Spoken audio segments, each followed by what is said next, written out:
Hello students, welcome back to our channel மாணவன் ஆசிரியர். இந்த விட நம்ம என்ன பார்க்க போகிறோம்னு பார்த்தீங்கன்னா, 8ஆம் வகுப்பு காலாண்டு பொதுத் தேர்வு செப்டம்பர் 2024 தமிழுக்கான கவர்மெண்ட்டோட ஒரு அஃபிஷியல் ஒரிஜினல் கொஸ்டின் பேப்பர் தான் பார்க்க போகிறோம்.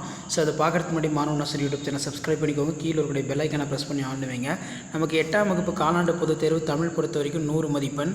இதில் சரியான விடையினை தேர்ந்தெடுத்து எழுதுக ஒரு 15 கேட்டிருக்காங்க. இந்த சரியான விடை தேர்ந்தெடுத்ததுக்கு பொறுத்த வரைக்கும் புத்தக வினாக்களை நல்லா படிச்சுக்கோங்க.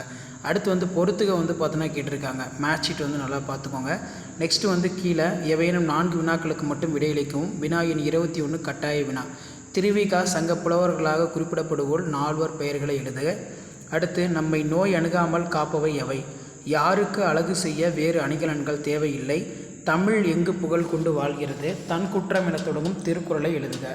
அடுத்து பார்த்தோன்னா 5x2 10. இதில் தொடர்களின் வகைகளை கண்டறிந்து எழுது. இதில் பார்த்தீங்கன்னா கடமை செய். சிலப்பதிகாரத்தை இயற்றியவர் யார்? இளங்கோவடிகள். இதே மாதிரி கீழ்காணும் சொற்களை பெயரச்ச வினைச்சையாக வகைப்படுத்துக. நெக்ஸ்ட்டு சொற்சொடரில் அமைத்து எழுதுக. அழகு அணிகலன். பறவை சிறகடிப்பது அழகு. அணிகலன் பெண்களுக்கு. அணிகலன் பெண்களுக்கு பார்த்திங்கன்னா தங்கம் அணிவது அணிகலன். அந்த மாதிரி எழுதிக்கலாம். அதே மாதிரி கலைச்சொல் தருக. டேலண்ட்டு எர்பு. நிறுத்தற் குறியீடு கேட்டிருக்காங்க. ஊமை தொடர்களை தொடரில் அமைத்து எழுதுக. சரியான மரபு சொல்லை எழுதுக. கோழி கொக்கரிக்கும், மயில் அகவும். அதே மாதிரி 2x3 6. இதில் நோய்கள் பெருக காரணம் என்ன? அதே மாதிரி உரை பத்தியினை படித்து வினாக்களுக்கு விடையிலி. எவையெல்லாம் ஒரே குடும்பத்தை சேர்ந்தவை என்று சியாடல் கூறுகிறார்? அடுத்து 2x3 6. புத்தியினை தீட்டி வாழ வேண்டிய முறைகளை கவிஞர் கூறுவன யாவை? தமிழ் மொழியினை வாழ்த்தி பாரதியார் கூறும் கருத்துக்களை எழுது. அடுத்து பார்த்தீங்கன்னா அடிப்பிரடாமல் எழுதுக. ரொம்ப முக்கியம். மனப்பாட பாடம் நல்லா படிச்சுக்கோங்க.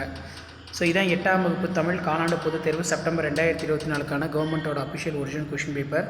அடுத்து எவையேனும் 2 வினாக்களுக்கு மட்டும் சுருக்கமாக விடையளிக்கும். எச்சம் என்றால் என்ன? அதன் வகைகள் யாவை? மெய்யெழுத்துக்கள் எவற்றை இடமாக கொண்டு பிறக்கின்றது? அடுத்து 5x5 25. நீதிநெறி விளக்கப்பாடல் கூறும் கருத்துக்களை தொகுத்தெழுது. நோயின் வகைகள், அவற்றை தீர்க்கும் வழிமுறைகள் பற்றி நீலகேசி கூறுவன. விளையாட்டுப் போட்டியில் வெற்றி பெற்ற உங்கள் நண்பனுக்கு பாராட்டு கடிதம். அதே மாதிரி கீழ்காணும் படம் சார்ந்த சொற்கள் 10 எழுதுக அப்படின்னு கேட்டிருக்காங்க. ஸோ இதான் 8ஆம் வகுப்பு தமிழ் காலாண்டு பொதுத் தேர்வு September 2024 official original question paper. மறக்காத வீடியோ ஃப்ரெண்ட்ஸுக்கு ஷேர் பண்ணுங்கள். மாணவன் ஆசிரியர் யூடியூப் சேனல் சப்ஸ்கிரைப் பண்ணிக்கோங்க. தேங்க்யூ.